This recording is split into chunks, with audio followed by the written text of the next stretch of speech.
நம்மள எத்தனை பேரு கிளிக் பைட்டுக்கு ஏமாந்துருப்போம்? வீடியோ டைட்டில் பார்த்தா பயங்கரமா இன்ட்ரெஸ்டிங்கா இருக்கும். வீடியோக்குள்ள போய் பார்த்தா ஒண்ணுமே இருக்காது. இதுக்கா டைம் வேஸ்ட் பண்ணோன்னு கடுப்பாகும். இது ஆல்மோஸ்ட் எல்லாருக்குமே நடந்திருக்கும். எப்படி இதை அவாய்ட் பண்றது?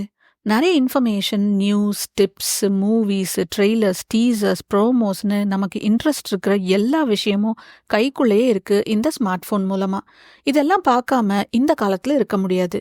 நாம மட்டும் எதையோ மிஸ் பண்ற மாதிரி ஃபீலிங் இருந்துட்டே இருக்கும். அதுக்கு பேர் தான் ஃபியர் ஆஃப் மிஸ்ஸிங் அவுட், ஃபோமோன்னு சொல்றாங்க. அதுக்காக இருக்கிற எல்லாத்தையும் பார்த்துட்டே இருந்தா நம்ம வாழ்க்கையை வாழாம இதை மட்டும்தான் பண்ணிட்டு இருப்போம். ஏன்னா அவ்வளோ இருக்கு இந்த இன்டர்நெட்ல. இந்த இன்ஃபர்மேஷன்ல நமக்கு யூஸ்ஃபுல்லான இன்ஃபர்மேஷனை மிஸ் பண்ணாம அதே நேரத்துல பெருசா டைம் வேஸ்ட் பண்ணாம எப்படி நம்ம ஹேண்டில் பண்றதுன்னு இந்த எபிசோட்ல பார்க்கலாம். இது கேல் நியூபோர்ட் TED.comல ஷேர் பண்ண ஐடியாஸ். கேல் ஒரு ஆத்தர் அண்ட் ப்ரொஃபஸர். 2010ல 3 ஜெர்மன்ஸ் சேர்ந்து ஒரு ரிசர்ச் பண்றாங்க. ஒருத்தர் சோஷியாலஜி பேக்ரவுண்ட், இன்னொருத்தர் டெக்னாலஜி பேக்ரவுண்ட், மூணாவது ஆள் மார்க்கெட் ரிசர்ச் பேக்ரவுண்ட். இந்த ரிசர்ச் முடிவில் ஒரு பேப்பரை சப்மிட் பண்றாங்க. அதில் இவங்க சொல்றது 21st செஞ்சுரியோட ஃபர்ஸ்ட் 10 வருஷத்துல மீடியாவில் இருக்கிற டெக்னாலஜி பயங்கரமா டெவலப் ஆயிருக்கு.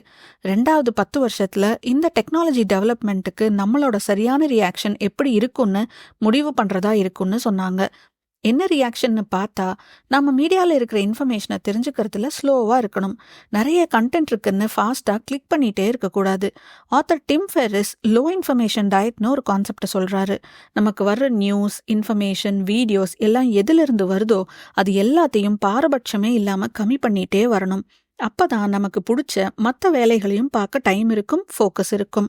நம்ம எப்படி ஹெல்த்தியாக இருக்கணும்னா ஃபாஸ்ட் ஃபுட் அவாய்ட் பண்ணுறோமோ அதே மாதிரி நம்ம மைண்ட் நல்லா இருக்க நிறைய இன்ஃபர்மேஷனை நம்ம அவாய்ட் பண்ணணும். கேல் இந்த ஆர்டிக்கிளில் நியூஸ் வெப்சைட்ஸ் பற்றி மட்டும் பேசுகிறாரு. எப்படி நமக்கு பல இடத்துல இருந்து நியூஸ் வருது, அதனால நம்ம எப்போவுமே ஒரு பிரேக்கிங் நியூஸ் மோட்லேயே இருக்கோம் அப்படின்னு சொல்லியிருக்காரு.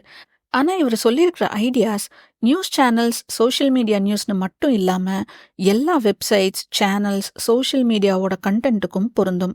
நமக்கு இன்ட்ரெஸ்ட் இருக்கிற டாபிக்ஸில் ட்ரெண்டிங்காக என்ன நியூஸ் இருக்குது, புதுசாக என்ன வந்திருக்குன்னு நம்ம நிறைய மீடியா மூலமாக தெரிஞ்சுக்குவோம். நியூஸ்னால் அதுக்கு ஒரு 2-3 ஆப்பு, வெப்சைட்ஸு, மூவிஸ்னால் 3-4 ஆப்பு, டெக் நியூஸுக்குன்னு கொஞ்சம் வெப்சைட்ஸ்னு நிறைய பார்ப்போம்.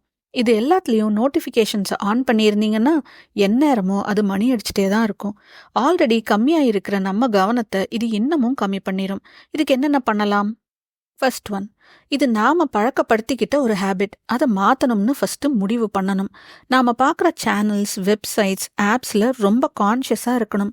ஒரு வெப்சைட்டை ஒரு நாளைக்கு 10 வாட்டி பார்த்தாலும், ஒரு நாளைக்கு 1 வாட்டி பார்த்தாலும் அதில் இருக்கிறது என்னவோ அதே இன்ஃபர்மேஷன் தான். பிரேக்கிங் நியூஸ்னு நாம் பார்க்குறது கண்டிப்பாக முழு ஸ்டோரியாக இருக்காது. நம்மளோட அட்டென்ஷனை ஈர்க்கறதுக்காக தான் பிரேக்கிங் நியூஸ்னு போடுறாங்க. அந்த நியூஸை ரிப்போர்ட்டர்ஸ் நல்லா ரிசர்ச் பண்ணி ரிப்போர்ட் பண்ணும்போது தான் நமக்கு ஃபுல் இன்ஃபர்மேஷன் கிடைக்கும். வெயிட் பண்ணி அடுத்த நாள் நியூஸ் பேப்பரில் பார்க்கும்போது பிரேக்கிங் நியூஸை விடாமல் பார்த்ததை விட ரிப்போர்ட்டர்ஸ் அதை பற்றி முழுசாக அனலைஸ் பண்ணி எழுதியிருக்கிற ஆர்டிகல்ஸ் நமக்கு நிறைய இன்ஃபர்மேஷனை கொடுக்கும். Second one, best writers, reporters, கிரியேட்டர்ஸ்க்கு மட்டும் இம்பார்ட்டன்ஸ் கொடுக்கணும். நமக்கு யூஸ்ஃபுல்லான இன்ஃபர்மேஷனுக்கு அந்த ஏரியாவில் நல்ல எக்ஸ்பர்ட் யாருன்னு பார்த்து அவங்களோட சேனல், பிளாக், வெப்சைட்டை மட்டும் பார்த்தா போதும். எக்ஸில் ஹேஷ்டேக் போட்டு தேடிட்டே இருக்கிறத விட இவங்க பிளாகுக்கு டைரெக்டாக போய் பார்த்தா நமக்கு ரிசர்ச் பண்ண இன்ஃபர்மேஷனும் கிடைக்கும், டைமும் வேஸ்ட் ஆகாது. ஒரு படத்தை பற்றின ரிவ்யூ தெரிஞ்சுக்கணும்னா நிறைய ரிவ்யூவர்ஸ் போடுற எல்லா விமர்சனத்தையும் பார்க்க வேண்டாம். உங்களுக்கு செட் ஆகிற ஒரு ரிவ்யூவரோட சேனலோ இல்லை பிளாகோ மட்டும் பாருங்க. அதுவே உங்களுக்கு நீங்கள் வேணுங்கிற இன்ஃபர்மேஷனை கொடுக்கும். நல்ல குவாலிட்டியான இன்ஃபர்மேஷன் கொஞ்சம் கிடைச்சாலே அது நிறைய இருக்கிற லோ குவாலிட்டி இன்ஃபர்மேஷனை விட பெட்டர் தான்.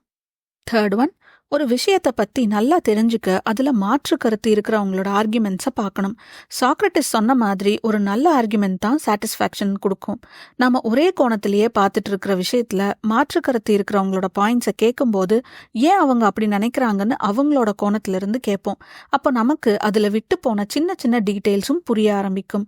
அது நமக்கு அந்த விஷயத்தில் இன்னும் கிளாரிட்டியை கொடுக்கும். ஃபோர்த் ஒன், நம்மளோட ப்ரௌசிங் டைமை செட் பண்ணிக்கணும். மார்னிங் நியூஸ் பார்க்குறோம், இல்லை படிக்கிறோம், பாட்காஸ்ட் கேட்குறோன்னா அதுக்கு மேலே திரும்பவும் அதை பண்ணக்கூடாது. அதில் இன்ட்ரெஸ்டிங்காக பெரிய ஆர்டிகல்ஸ் இல்லை வீடியோஸ் இருக்குது, காலையில் படித்து முடிக்க இல்லை ஃபுல்லாக கேட்டு முடிக்க முடியாதுன்னா அதை புக் மார்க் பண்ணி வச்சுருங்க. இல்லை டவுன்லோட் பண்ண முடிஞ்சால் பண்ணிடுங்க. திரும்ப இதை தேட வேண்டாம். தேடுற நேரத்துல மறுபடியும் ப்ரௌஸ் பண்ண ஆரம்பிச்சிருவோம். அந்த சிச்சுவேஷனை தான் நாம அவாய்ட் பண்ணணும்.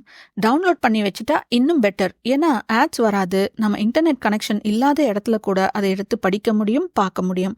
இது மாதிரி பண்ணும்போது நம்ம ரொம்ப செலக்டிவா இருக்கிறதுனால டைம் மிச்சம், இன்ஃபர்மேஷன் ஓவர்லோட் ஆகாது, எதையும் மிஸ் பண்ற மாதிரியும் இருக்காது. குவான்டிட்டியை விட குவாலிட்டி தான் முக்கியம். அது நாம பார்க்குற கண்டென்ட்டுக்கும் பொருந்தும்.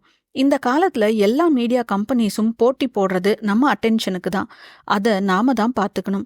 இந்த அட்டென்ஷனை நாம பல இடத்துல சிதற விடாம இந்த காலத்துல எப்படி பார்த்துக்கலாம்னு ஆல்ரெடி ஒரு வீடியோ நம்ம சேனல்ல இருக்கு. அதுக்கு இங்க கிளிக் பண்ணுங்க. இந்த எபிசோடு உங்களுக்கு யூஸ்ஃபுல்லா இருந்திருக்கும்னு நம்புறேன். கண்டிப்பா இதை லைக் பண்ணி உங்க ஃப்ரெண்ட்ஸ் அண்ட் ஃபேமிலிக்கும் இதை ஷேர் பண்ணுங்க. இனி இந்த மாதிரி யூஸ்ஃபுல்லான டாபிக்கோட நெக்ஸ்ட் எபிசோட்ல மீட் பண்ணலாம். பாய்.